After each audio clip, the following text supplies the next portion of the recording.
Hey everyone, before we dive in, I wanted to share something exciting. You can now send us a text message directly from your favorite audio platform. Yes. So whether you've got a question, want to give us feedback, or just want to share your thoughts on the show, I'd love to hear from you. Look in the show notes at the very start and you will see the phrase, send us a text. Click that link, send us your message, and that's it. We can't wait to read them. Now, let's jump in with this episode. Has anyone ever been successful at it? And I was like, well, there was a guy named Phil Jackson, right? You may have heard of him.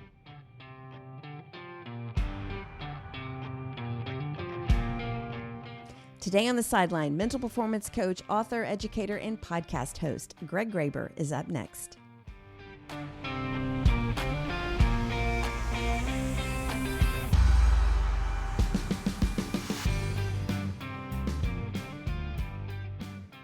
Welcome back to the Fifth Quarter Podcast. I'm your host, Sandy Adams, and this is where we dive deep into the world of sports, talking with retired athletes, current athletes, and everyone that makes the sports world work. Before we dive into the show today, I want to send a big thank you to CVic13333, who left this recent review on Apple. Always enjoy this podcast from the very beginning, talking to former athletes starting their fifth quarter to talking to current coaches of the Memphis Tigers, and now a wide variety of guests. The podcast is entertaining, educational, and thought-provoking. Chris, thank you for those kind words. Now, grab your iced tea or your coffee. Get ready to be motivated and inspired because this is where the real stories are told. Today on the Sideline, we're back in Memphis. I couldn't be more excited to invite to the show Greg Graber, mental performance coach, author, educator, and podcast host. Greg, welcome to the show. Hey, thanks for having me. It's good to see you. You are quite welcome. I always like to start off with telling people how we know each other. And we actually, I think, know each other through a good friend of yours and your co-host on the podcast, which is Pete Pranica. And Pete is in episode, I can't remember, I think it's 57.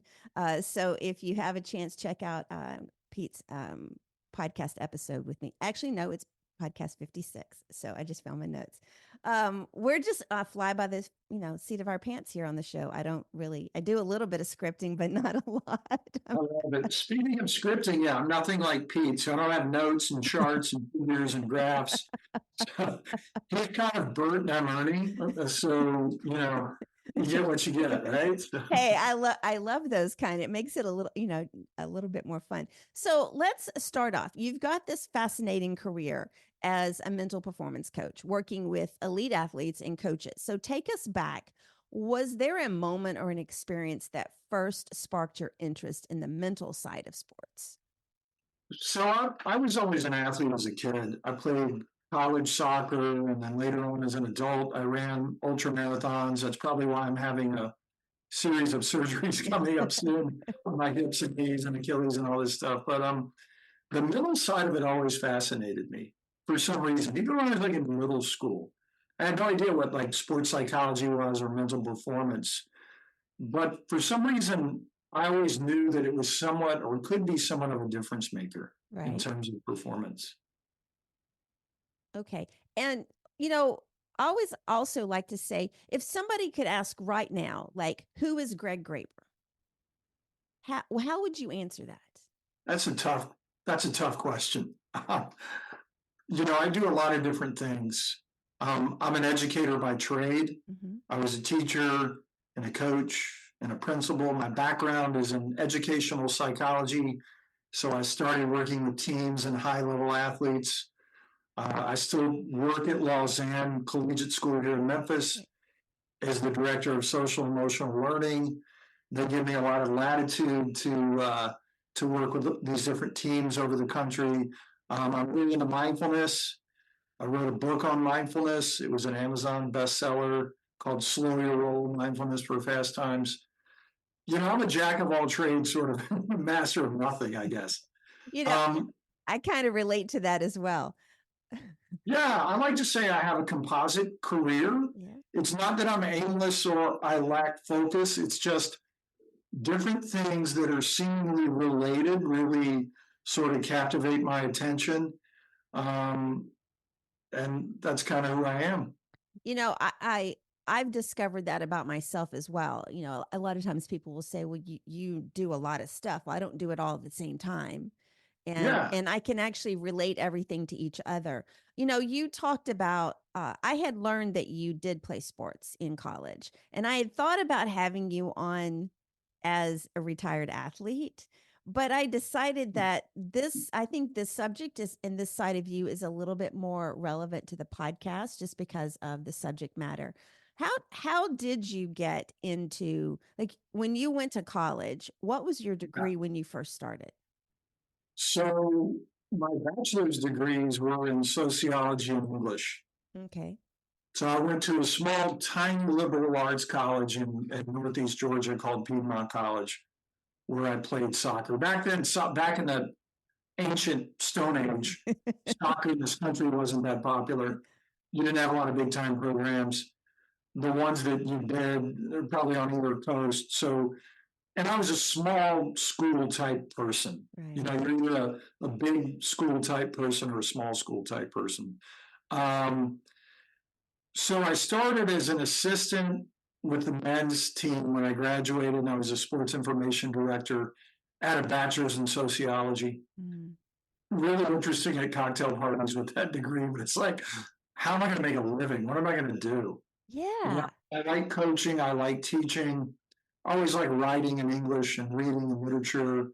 Went back, got a bachelor's in English, then eventually got a master's in education. Mm. And my primary interest was educational psychology. So kind of fell into it that way. So I spent my early career years as an English teacher, as a soccer coach, high school soccer coach, club soccer coach, college coach for a few years, then kind of morphed into, I wanted a little bit more money, still wanted to stay in education. So I became a principal here at Lausanne, where I've been, I think this is year 21. I love this place. Right. Um, and then the consulting really started taking off. So I became our director of social and emotional learning, where I could also still do the consulting. So your first consulting job, were you actually pushing yourself, or did somebody just reach out to you and said, hey, we'd love for you to come here? So it's interesting as a principal, or really as an education administrator, as you know, as I got you to speak before, I always get interesting people, leaders in the community, to come and speak. So when Josh Pastner started off, when Calipari left Memphis basketball and Josh became the coach, we sort of fostered a relationship, a friendship together, because he was always nice enough to come and speak to my students here at Lausanne. Right. And I was, and I still am, really into mindfulness. And I cornered them one day and I said, Josh, I'd really like to work with your team. And back then, teams weren't really doing this that much. Mm. So he goes, well, who does this? Has anyone ever been successful at it? And I was like, well, there's a guy named Phil Jackson, right? You may have heard of him. Yeah. The Chicago Bulls. He had a guy named George Mumford, who was a teacher of mine. Right. Who was into this stuff, and they had a lot of success. So to make a long story short, I came out, I did a practice with Josh's guys. That was when he had those All-Americans on the team, really strong team. It's like Shaq Goodwin, Austin Nichols. Yeah. Joe Jackson was probably my first star pupil. Later on, it was like Avery Woodson, Markel, Crawford, those guys. And they kind of laughed it off at first. And I'm like, Josh, this was terrible. You guys aren't into it. He's like, no, I believe in it. I don't want you to quit. Let's keep doing this. We'll make it work. And to Josh's credit, it's really sort of humbling and empowering when someone like Josh has faith in what you're doing and he sees that he can be successful. Right. And really implores you to keep doing it. So started working with Joe Jackson a lot, Austin Nichols, Trey Draper, all those guys had a lot of success. And it turns into one of those things. One coach knows another coach, knows another coach. Started working with the Grizzlies. Will Wade was at UT Chattanooga then. He has since been very successful at VCU and LSU and McNeese. He's always brought me along.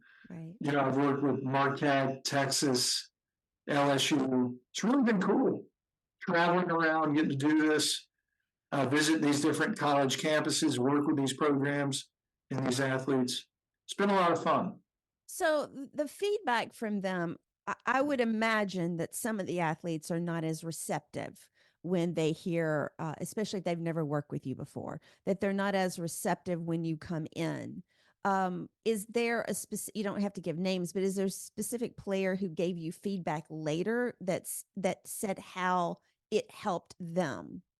Quite a few. I don't just work with basketball, but being from Memphis and basketball is so huge here Right. with the Tigers and the Grizzlies. Basketball became my niche because of that.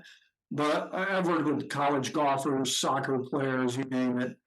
And I have gotten that. They'll be like, I really thought that was a bunch of, you know what, when you were doing it, I was afraid it was going to be touchy feely, but it's really given me some real great life skills that I've been able to implement into my work life Right. as a professional, also in my family life.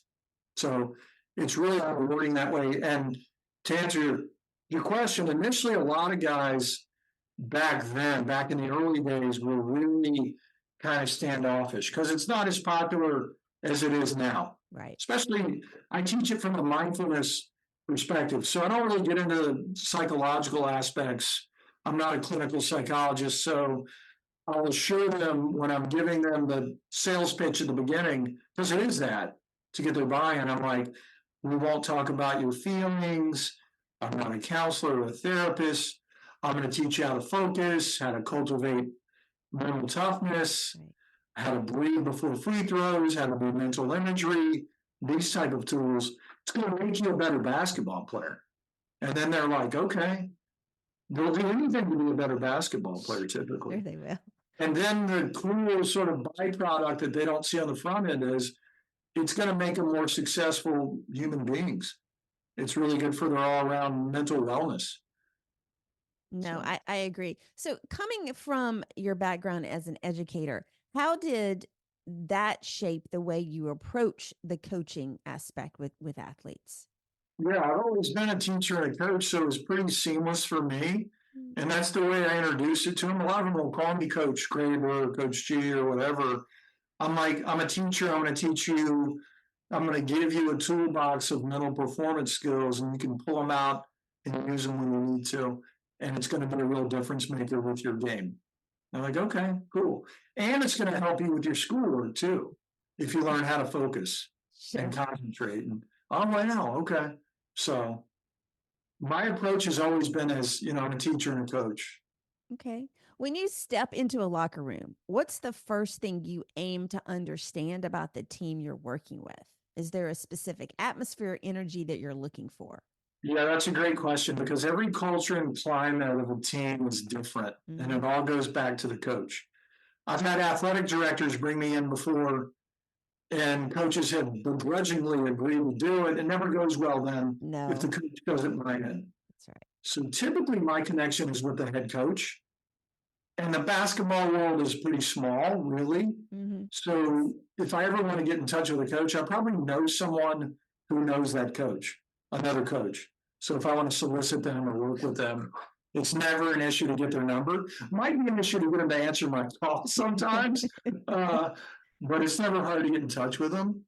But it always looks different. So typically before I go on a consult with a team, let's say I'm working with an LSU or a Marquette, a bigger school, I'll fly in once a month and work with them for a couple of days. So typically there'll be a team session or two, and then there'll be an individual session with every player.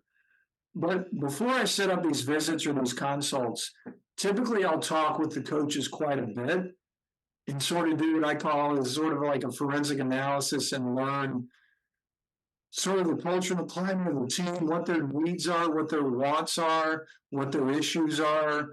We'll talk about every player on the roster, what their issues are, what their needs are, what their potential is, all that kind of stuff. So it looks a little bit different everywhere. I've got some teams that I work with, and they're like, we just want to bring you in to work with impact players. maybe 6 or 8 of our basketball players who are going to play. Right. Other ones are like, we just want to bring you in once or twice and do a couple of team sessions. So it looks different for every team. But for the greatest impact, it's important to work with them as often as you can, really. Okay. And I do a lot of corporate stuff too. Like Friday, I'm giving a keynote to the Memphis Bar I Association. saw that. So the way I see it, lawyers are no different than basketball players. They want to perform at a peak level as well. And it's really the same skill set. Obviously, they're not going to learn how to breathe before a free throw, but they may learn how to breathe to lower their heart rate and their blood pressure before they go in the courtroom. Well, So the skills are applicable whether you're an athlete, student, corporate executive type, whatever. So no, I agree with that because, even when I do these podcasts, even though they're pre-recorded, I still feel like I have to change my mindset into I'm about to perform and I have to make sure everything's going on. And anytime I speak, I do the breathing exercise and I try to calm down and just focus on what I'm going to do and not let your emotions, get in with you. So let's talk about the University of Memphis Tigers.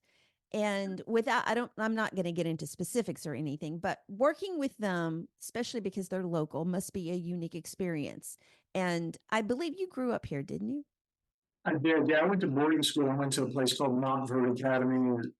Being a soccer player, real strong sports program. Typically, they won the national. I got to brag on them now that you got me started. They were in the national. Go ahead. I hope Trey Draper's watching because they're better than IMG. They were in the national championship in basketball and soccer. Great place.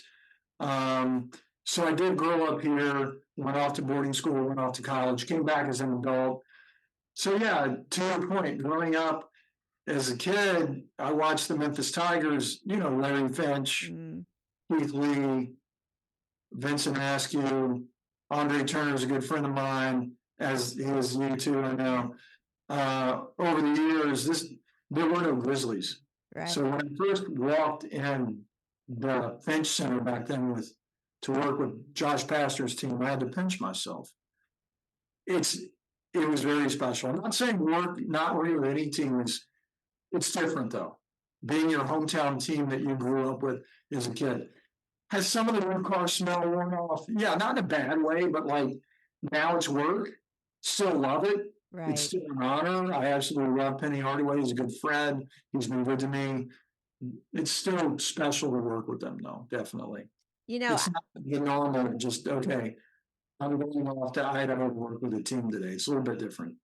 I get excited the same way. When we first started out, we had William Bedford, we had Andre Turner on here, guys that I watched in college, and I got a little starstruck too. But the more I got to talk to them, more that I learned who they were as a person.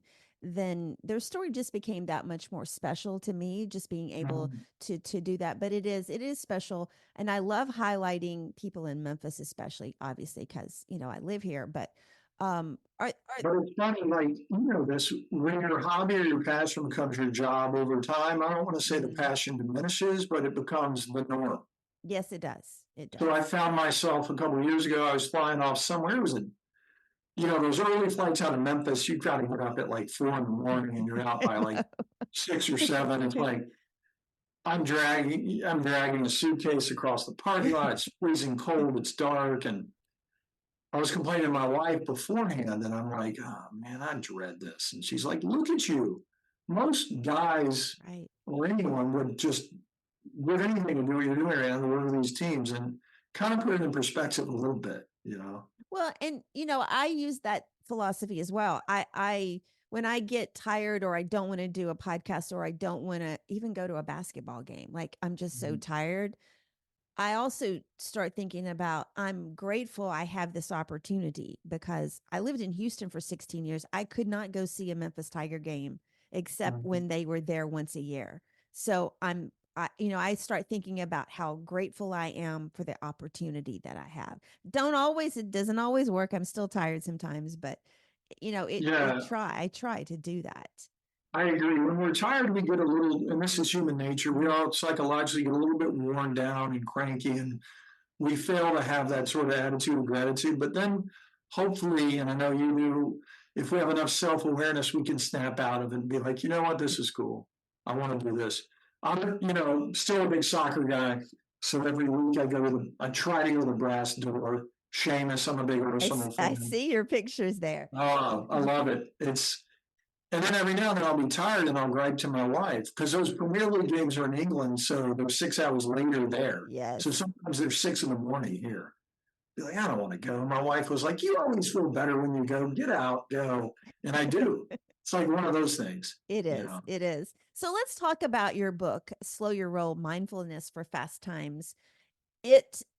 What prompted you to write the book? And Yeah. what was that process? Sort of on a base level or perfunctory level, I give a lot of presentations and do a lot of talks like you do. Mhm. And someone would always say, well, do you have a book? And then finally, I'm not the quickest learner. Finally, being a dog, you know what? I could probably make a little money and get some more gigs if I had a book. Yeah. But what I was saying too, being an English major and an old English teacher, I shudder to think about grading papers now. I just can't. It makes me sick thinking about that. But I always like writing, and I still like journal every day. I think you do too. You're a journaler, and I think you sell a really cool journal I too. do. I do. It just it was a cathartic process for me, and I wanted to share sort of my teachings and stuff for my mindfulness in a book. And Will Wade, the coach that I talked about, the former LSU coach, who's now at McNeese State, one of my closest friends, wrote the foreword. A lot of basketball stuff in it. I'm not trying to plug it, but yes, I am. But that So you're more than welcome. I'm going to plug it for you. thank you. So I think your viewers and listeners definitely relate to it. There's some grizzly stuff, some tiger stuff in it. I think they'd enjoy it. So, was it a hard I mean, obviously you have that background already writing, but did you self-publish or did you go through a publisher? No, I went through a publisher, a guy named Timber Hawkeye, who wrote a bestseller years ago called Buddhist Boot Camp, really into mindfulness, published it for me. Um, it's a time consuming process. And I feel like we all live in this age of distraction and procrastination Yeah. where we're always pulled by some external stimulus, whether it's social media or the news or just whatever. It's like squirrel. We're all like that now. Right. Part of it is I'm getting older. I'm in my late 50s, but I wrote it in 2018. But there was some of that. It's definitely not an easy process. It's a humbling process to have editors and publishers take a pen to it and just rip it apart. It was good for me though. I've been trying to write, been dabbling on writing the second one for a while now. We'll see. We'll see if I get that done. Do you have a title? Yeah, so as you know, you and I are friends. I'm about to start going through some surgeries because of my running and soccer knees. I'm going to have my left hip replaced in December. Don't Then envy my you. Achilles worked on in the spring, and then my knees replaced one at a time. Probably be a process over the next 2 years. So into my head popped a title, The Art of Aging Mindfully. So, so let's see. My wife Holly gave me a $6 million man, I don't want to say doll, action figure. I saw that on your social Yeah. media. So I'm going to be 20% titanium or porcelain, whatever it is. I was kind of toying around with that idea, but I'm going to keep waiting for some divine intervention. That might be it. So we'll see. That might be. So I don't want to force it. It's like that music artist that has that first song that ends up being I don't want to say a flute, but a hit oh, out of nowhere, and then the second album is never good because it's forced. I don't want to do that. So I will say that from a creative perspective, because I started off as a photographer, I kind of take that same concept. I will just let things just kind of marinate in my head, or I'll even put stuff up on the wall just to kind of, especially if I'm trying to think about a title or a concept or something, just so that I can see it routinely every day. And it's always subconscious, in my head. And that there'll be days where the light bulb will come on, and there'll be days where it's like the last moment. I remember one time I was shooting for the American Heart Association, and I was in Houston, and I had to do themes for the men. A lot of them were doctors, and I didn't want to shoot them as their job. So I created a theme, and it was usually about something that was like the essence of them. And there was this one guy, and his was science fiction. That's what he loved. He was a cardiologist, but I couldn't think of how to shoot him. Like I just couldn't. He liked to gamble on the games, but I couldn't do that. Like I didn't want to shoot him as a gambler. So I just kept thinking and thinking. And I was literally the day of the shoot, I'm like scrolling through Facebook, and the X Files was coming up. They were rebooting it for like 6 episodes. And I saw it, and the light bulb came on, and I actually photographed him as Mulder. Like I took him, Oh, cool. yeah. And I found one of the ladies I know, she had a fake alien head, and they turned out to be the coolest pictures, and he just had a blast. So yeah, I let things marinate a little bit. You've got to. And my publisher told me that before. He's a more experienced Mm. writer, but I rushed and tried to write the second book, and I looked at it, I'm like, this is terrible. This is absolutely terrible. I did a couple like that. So I've got a bunch of bits and scraps of writing and old journals and notebooks. And Yeah. I don't know, I'm trying to integrate some of that into this sort of new topic and see where it goes. I don't know. I'm not in any rush to do it, so we'll see, you Mm. know. So you have worked over the years with a lot of different teams, with each of them, as you said, have their own cultures and their challenges. Are there any specific moments or success stories that stand out for you, and why did they work?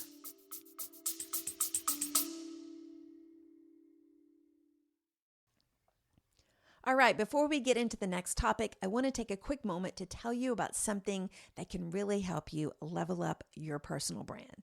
I've created an exclusive new book called The Visionary Personal Brand Playbook. It's perfect for those of you who have big goals but aren't exactly sure how to make your brand stand out, or, for that matter, where to even start. It's packed with actionable tips that you can start using right now, today. If you're interested, head over to my website at sandy-adams.com/playbook and grab your copy. Now back to the show.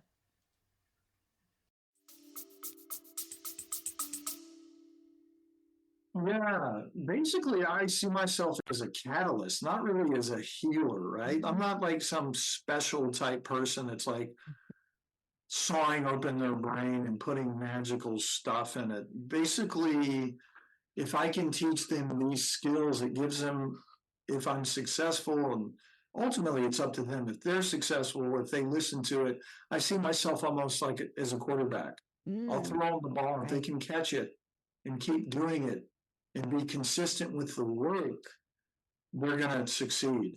Part of it is the rapport. I've got to develop a good rapport with them. They've got to trust me. And for a lot of these guys, it's tough because everyone wants a piece of them. And it's been like that probably since middle school, where they first showed some great potential for basketball. And I'll talk about ones that have talked about it in the movie before. That way I'm Okay. not going to betray confidence because it's already Sure. out there. Sure. One of the early ones with Memphis was Austin Nichols. Remember him? Yes, I do. Young player, came from Collierville High School. I think originally signed or had committed to Tennessee. Then he flipped and came to Memphis. Um, he had a lot of performance anxiety when he started at Memphis, and he kept saying things like, "These guys in college are so much quicker and faster." We worked really hard together really his 2 years he was there, but really did it in a concentrated manner that first semester. Mm. And you could see big gains in his play from November to like February of his freshman year, where he really bought into it and practiced it and believed in it and ultimately cultivated self confidence. So when something like that happens, it's really rewarding.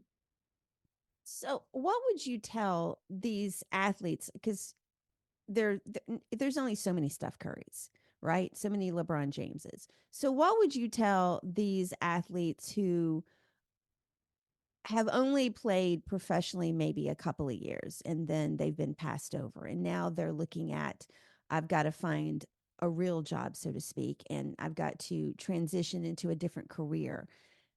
Every one of the athletes I've had on here has talked in depth about the mental aspect of, suddenly their job's been taken from them and they don't believe they're good enough and they don't feel like they have any other purpose and they don't know what they're good at, and they feel all alone and suddenly they're not the top of their game, so to speak.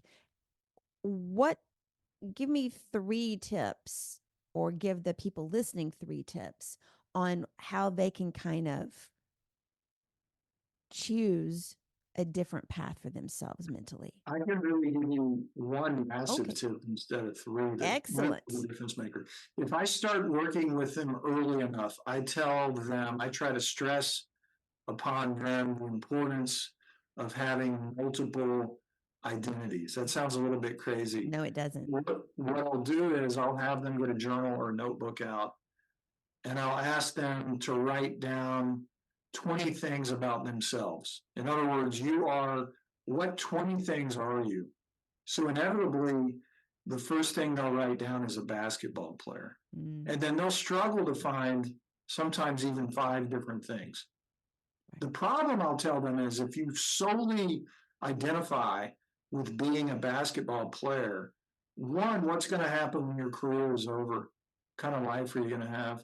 What kind of feelings of self-worth are you going to have if you solely judge yourself and your identity on only being a basketball player?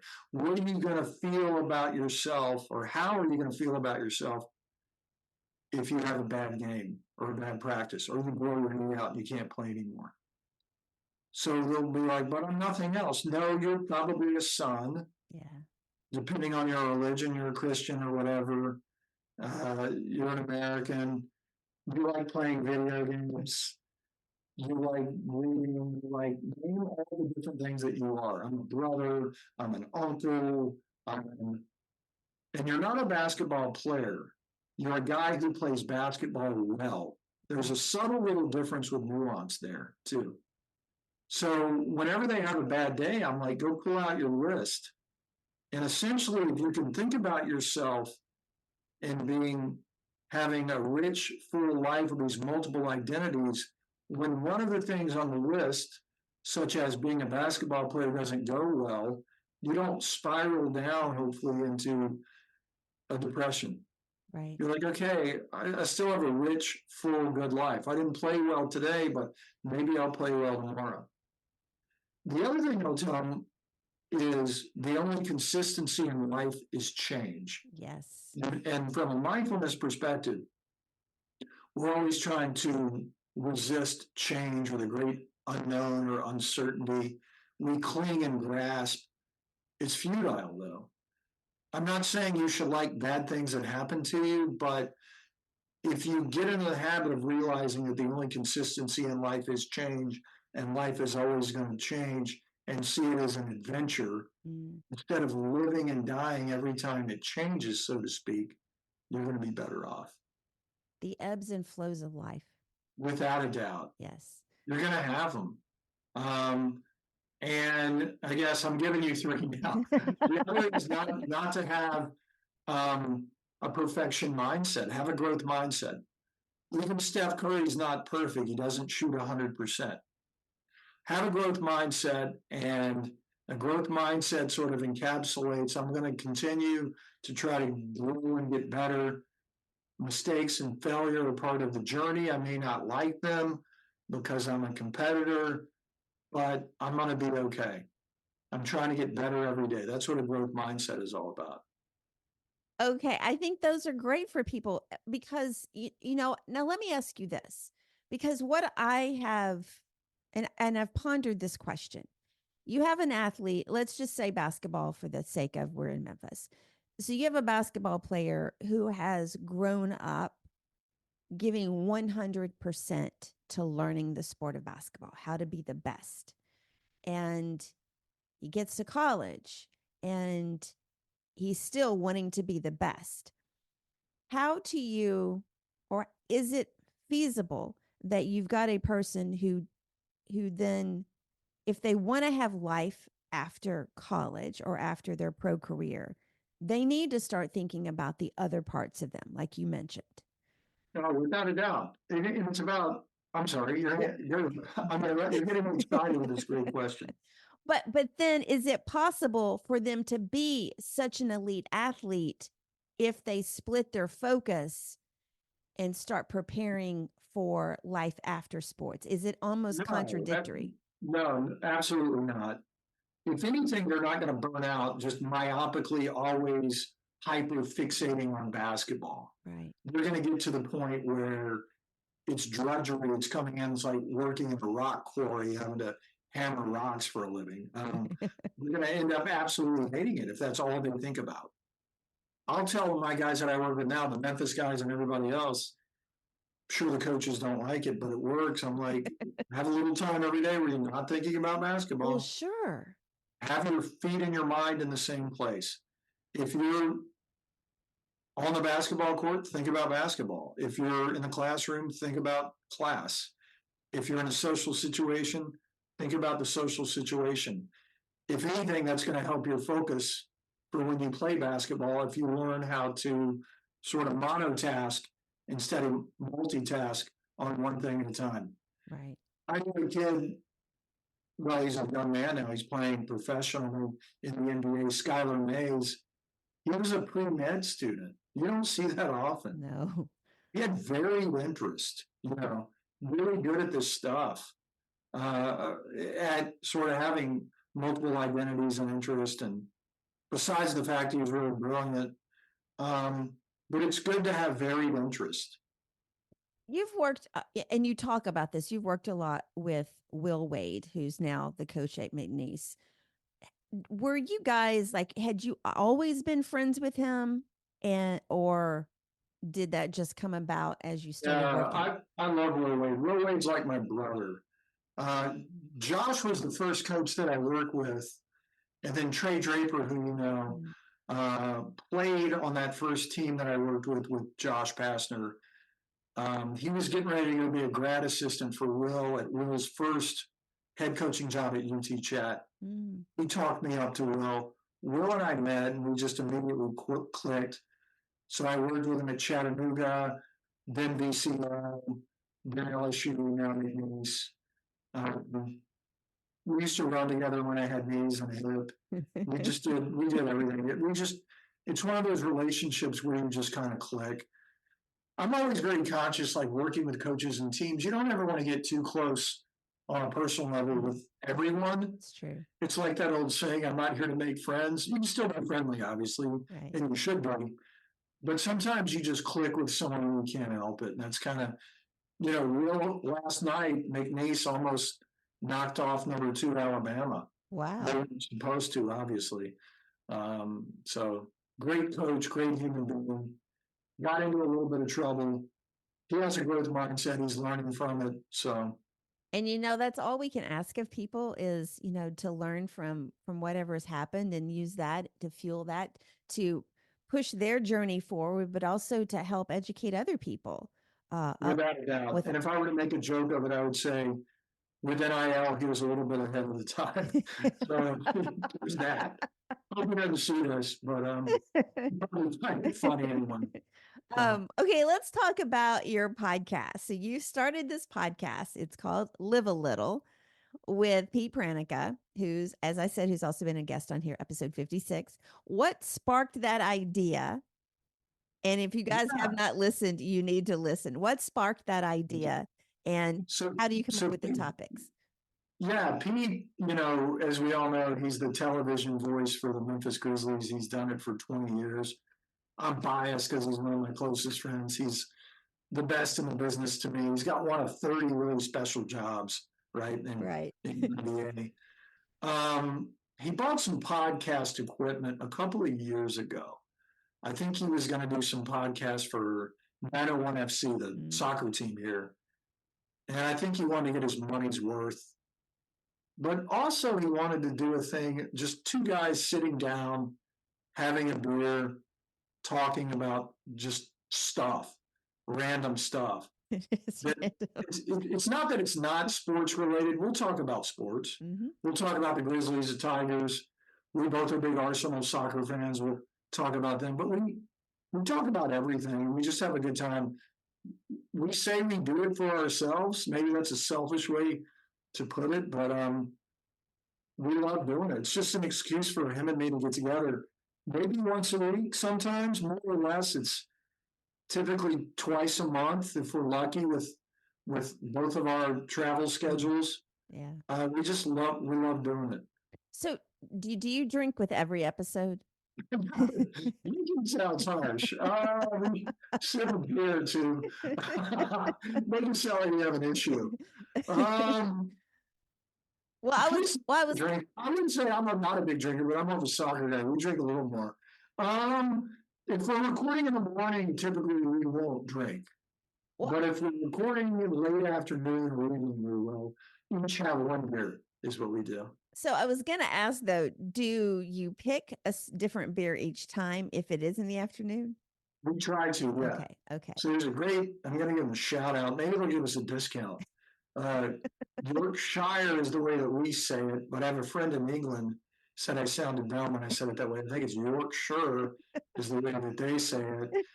Brickers over there near Balmoral area, wherever sort of that is, kind of near where Pete, I don't want to say where Pete lives, but they have a great beer selection. So starting going there. Last week, I think we're on episode 38. We've been doing it about a year and a half. We had an Evil Knievel beer. You're too young to know who Evil Knievel is. No, I'm not. I think I'm the same age as you. I know. I'm just. We had an Evil Knievel beer, which was fun. We just, I don't even know what to say to that.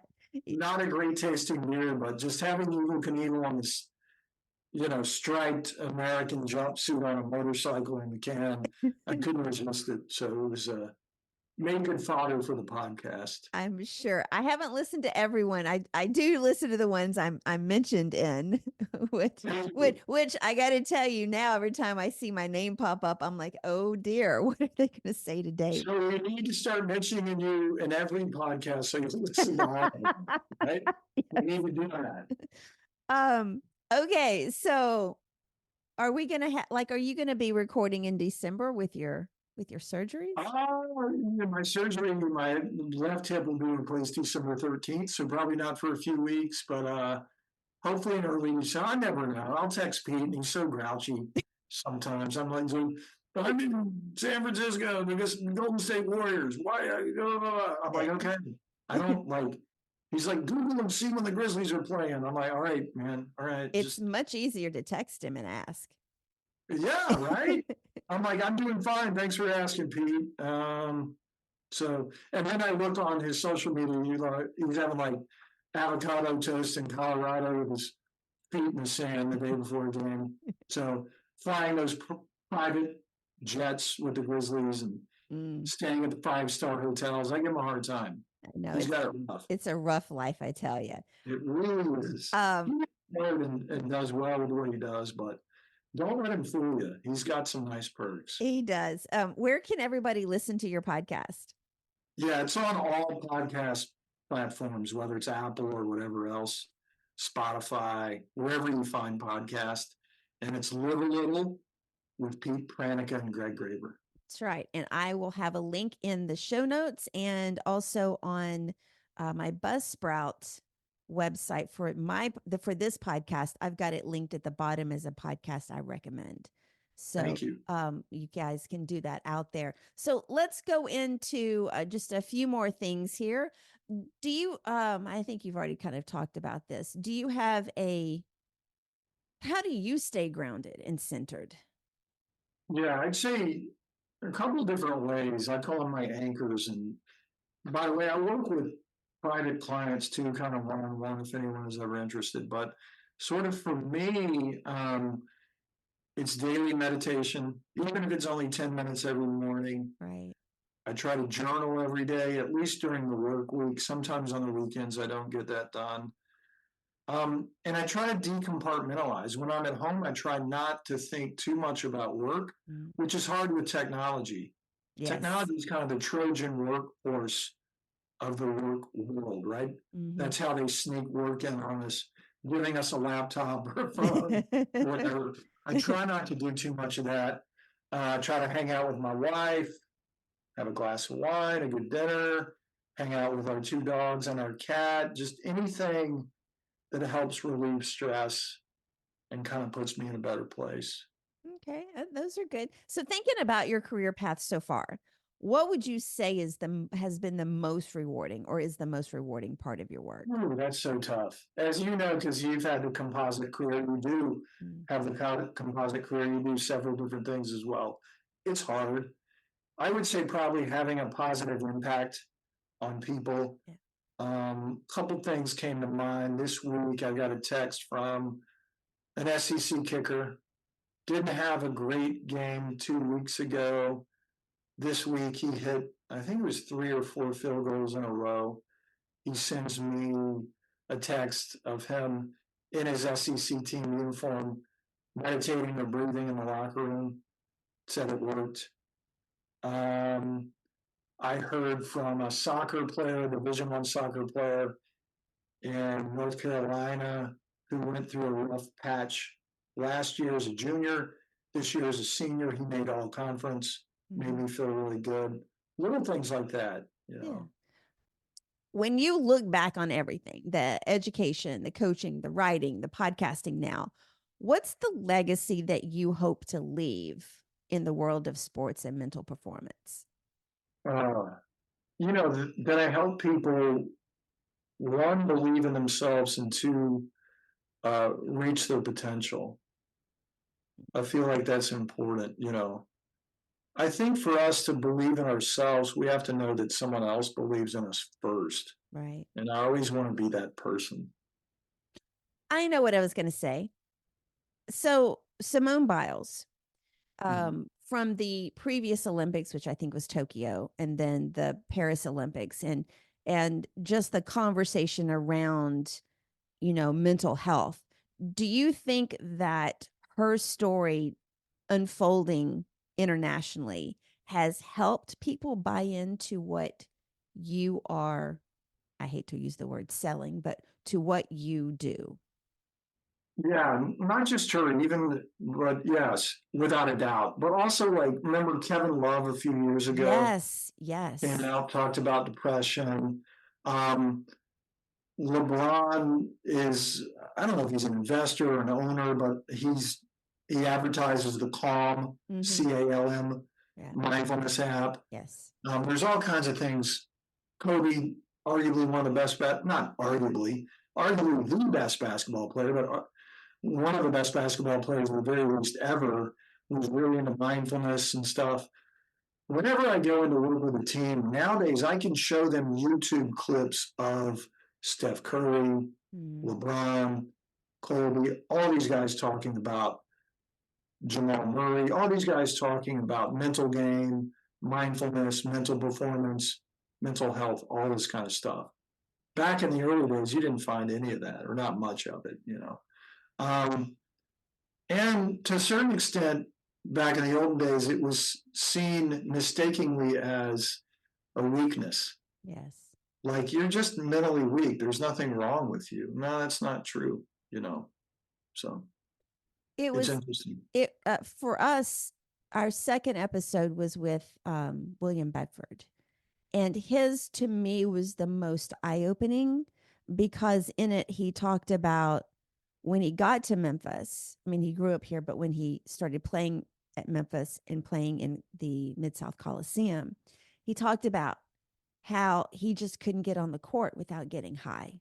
And he was very open Yeah, about that. yeah, And after, seeing his entire story fold out, I told him, I said, or I asked him, I said, what you had obviously was anxiety.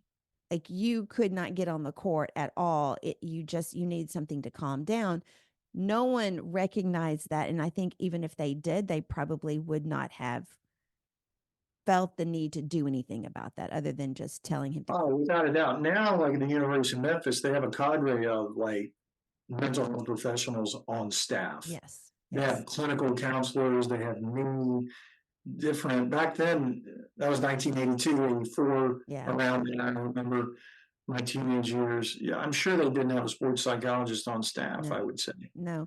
Um, And just it's different. and the trajectory of his career, if that had been something that was talked about and he could have had the resources to deal with that, his life may have been different, Yeah, oh, going without a forward. doubt. Like he was 7 feet tall and Yeah. just could have had a long NBA career if they had the resources that they Right. do now. It's funny. I went in and had a conversation with Tubby Smith, who ended up being really nice to me. So when Josh Pastner left, a lot of his players kept going to Tubby and saying, "We want to still work with Greg." He had no idea who Greg was. Right. When he went to the secretary, they got my number, called me, he had me come in. He starts chastising me at first. Like, you're telling these guys to come talk to, I'm like, I haven't told anybody anything. He's like, well, what do you do? And I'm like, well, these guys have a lot of stress. And he stopped. He goes, these guys don't have any stress. Being in the stress is like my dad being in World War II and blah, blah, blah. It just went on and on and on. We ended up having a really nice relationship. I didn't really work with his team. He was a nice guy. He'd always speak to me, come up and hug me and stuff. But like, sort of that old school generation where Tubby was, Right. they didn't understand this type of stuff. No, and after my interview with William, I went and talked to Joey Dorsey. He was working with the staff at that time. And I asked him just off the cuff, I'm like, did you have any type of focus issues or anxiety when you played in college? And he's like, oh my God, yes. And I said, how did you do it? And he said, I would have somebody braid and unbraid my hair Oh, wow. before the game. And he Yeah. said, just something about that helped me focus and helped me, prepare myself. And I found that very interesting. And so that, that was another conversation about, because, a lot of my guests have talked about the mental aspect, and that's one of the reasons we started this. And now I'm Yeah, typically, so they'll bring me in and they'll be like, you need to especially work with this player, this player, this player. I'm not talking about Memphis, just teams in general. right. And whenever I have found the ones that need it the most initially resist it the most, which makes sense. Does. So What do you work with high school students? I do. I work with some of the teams here at Lausanne, but also work with individuals throughout the city. Typically, that'll be in person, Right. or throughout the country on Zoom or FaceTime. Do you find that the high school students have a harder time buying into the topic because they don't want to look weak to their friends? Typically, their friends won't know that they're doing it because they're just having a session with me once a week Right. on FaceTime or whatever. But I find that once a kid or a young adult has made it to college, especially like a strong D1 program like a Memphis or a Marquette or LSU or VCU, they're going to be more serious about everything that'll make them better, Right. And they have so much pressure.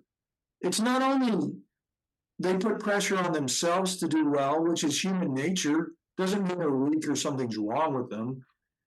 They have goals. Right. They're competitors. But then the coaches put pressure on the fans and the media. And as you see, social media can be brutal. Then they have their handlers. Some of them, it's their former AAU coaches. Right. Or they have an uncle. Someone's always in their ear telling them they're in the wrong position or they're not getting enough minutes or whatever. The coach is messed up. So there's so much internal and external noise. It's incredible.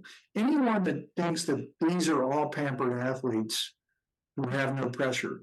Granted, some of them may make NIL money, make $100,000 or even more, but that doesn't take all those issues away. No, it doesn't. It doesn't take any of those mental issues away. It may help them buy their food, feed their family, but it doesn't take to me, I would think it kind of adds more pressure onto it.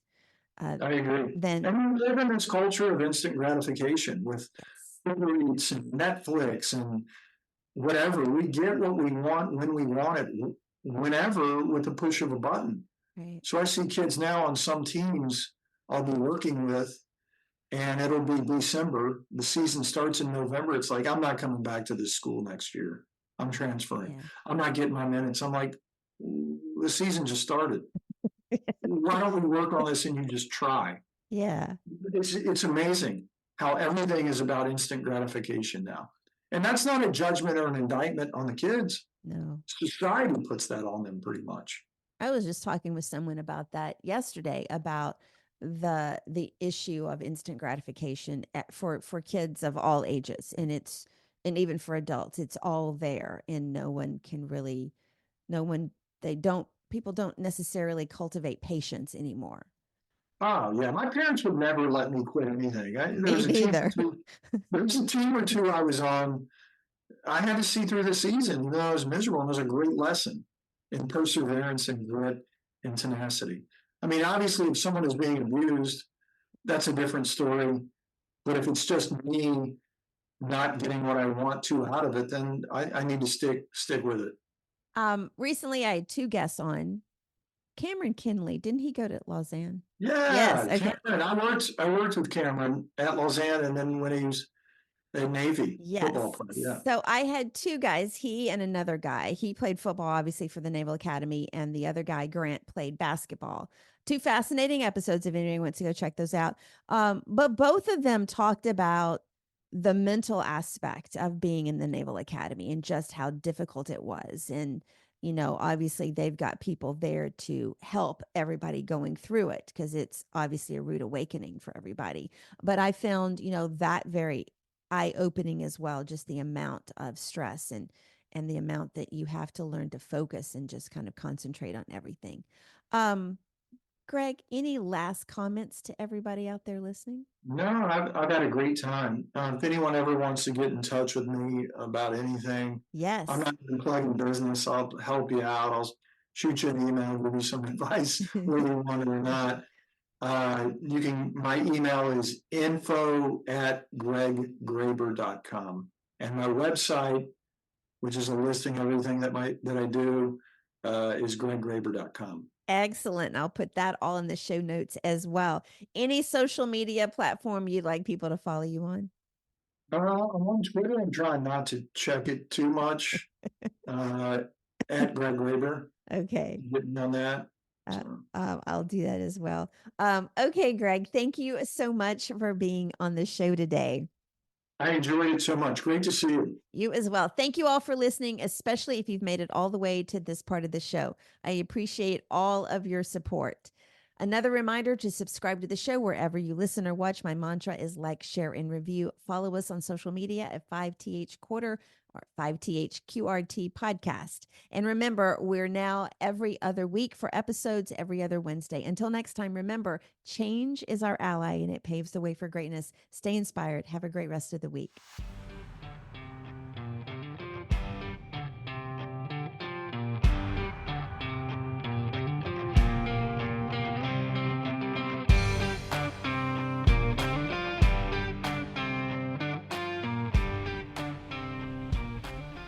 Hey everyone, a quick scheduling update. The Fifth Quarter Podcast is moving from a weekly show to an every other week schedule. Thank you so much for your support. I'm excited to keep sharing these amazing journeys with you.